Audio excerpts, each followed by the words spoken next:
Today, we'll talk about optimizing your winch blade.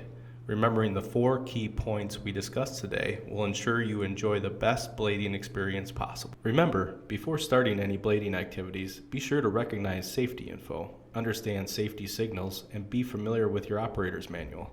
This attachment is intended for light-duty moving of snow or other light loose material and is not intended for digging and grading.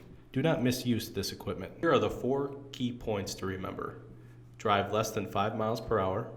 Before blading, hold the switch down for 1 second after the blade is on the ground. Do not lift the blade with material. Adjust the skid shoes for your conditions. First, do not exceed operating speed of 8 kilometers an hour or 5 miles an hour while moving material with this attachment. Going too fast can cause unnecessary wear and may cause the winch rope to break. Next, holding the lift switch in the out position for at least 1 second after the blade hits the ground is ideal.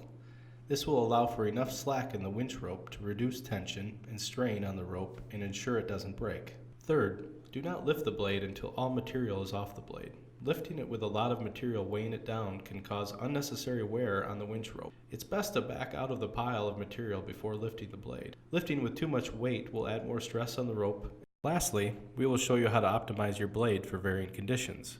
You can do this by adjusting the skid shoes while keeping the blade at least a ½ inch off the ground.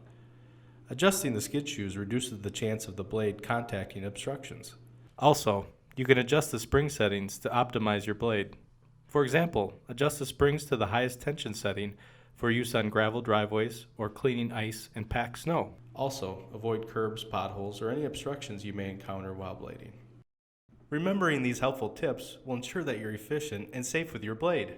For implements, attachments, and parts, see your local John Deere dealer or visit jdparts.deere.com. Thank you for choosing John Deere.